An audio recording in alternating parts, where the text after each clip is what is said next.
Assalamu alaikum, I'm Aisha and you're watching Samaa News. Here are today's headlines.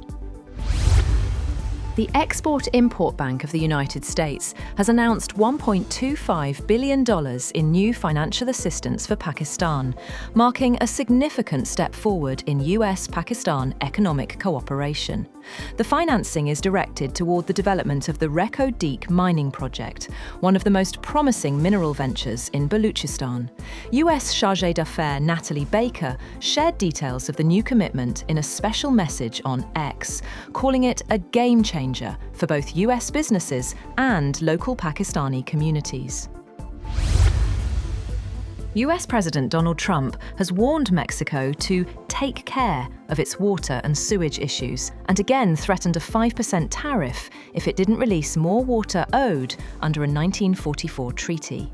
In a Truth Social post, Trump called it a true threat to the people of Texas, California, and United States as a whole. Earlier, he had urged Mexico to release 200,000 acre-feet of water by year-end. On the other hand, Mexico's president says the country is facing physical limits, not a lack of willingness, and that talks with US officials are underway.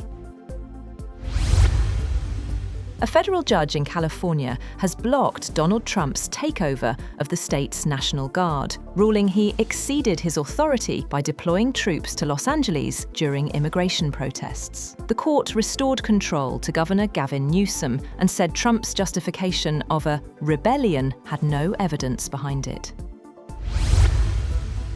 Ukrainian forces are battling an unusually large Russian mechanized assault inside Pokrovsk, with Kyiv saying Moscow pushed in about 30 vehicles in the biggest attack inside the city so far. Ukraine insists it still controls the northern sector, even as Russia claims full capture. The fighting comes as Washington pushes for a deal to end the war. UK Prime Minister Keir Starmer has pushed back against Donald Trump's claim that Europe is decaying, insisting the continent is strong and united behind Ukraine. Starmer said Europe remains committed to its core values of freedom and democracy. And he also paid tribute to a British service member killed in Ukraine while observing a new defensive system.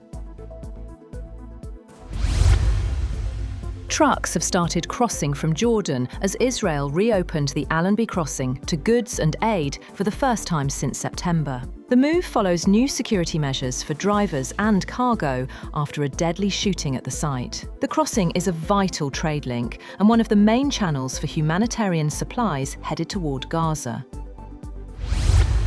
The United States has, for the first time, criticized China for aiming radars at Japanese military aircraft during a training exercise last week, an incident over which the Asian neighbors have given differing accounts as tensions escalate. The run-in near Japan's Okinawa Islands comes after Japanese Prime Minister Sanae Takaichi triggered a dispute with Beijing last month with her remarks on how Tokyo might react to a hypothetical Chinese attack on Taiwan. A State Department spokesperson has said that China's actions are not conducive to regional peace and stability. A US trade agreement reached with Indonesia in July is at risk of collapsing because Jakarta has backtracked on several commitments it made as part of the deal. Asked about the comments, Indonesian officials say that the talks between two sides are still ongoing, with no specific issues arising during negotiations. An Indonesian government source said that harmonization of language was required for the agreement. Fighting between Thailand and Cambodia has extended into a third day, as US President Donald Trump says he will make a phone call to stop the conflict after he brokered a ceasefire in July to end a 5-day battle between the Asian neighbours. Thailand's foreign minister said in an interview that he saw no potential for negotiations in the border conflict, adding the situation was not conducive to third-party mediation, while a top advisor to Cambodia's prime minister says his country is ready to talk at any time.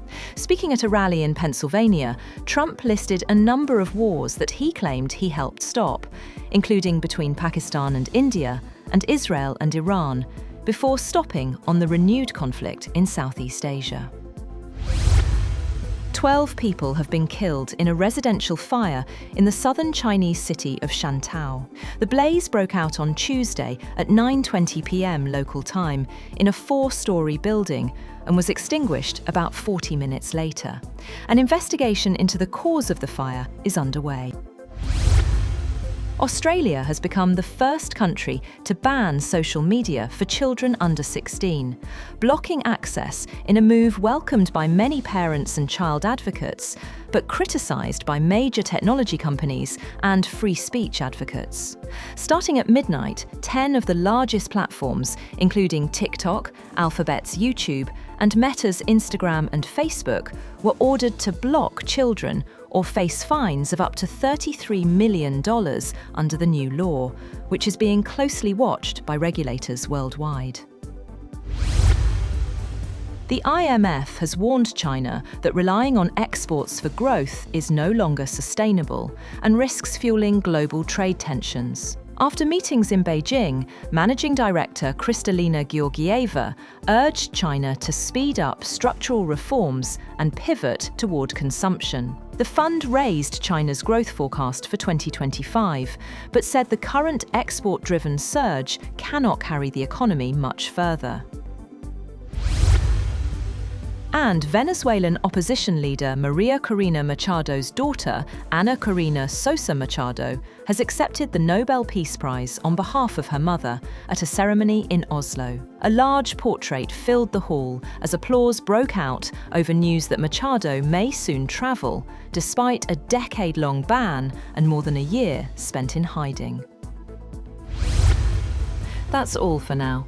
For more updates, visit www.samaa.tv. Thank you for watching Samaa News.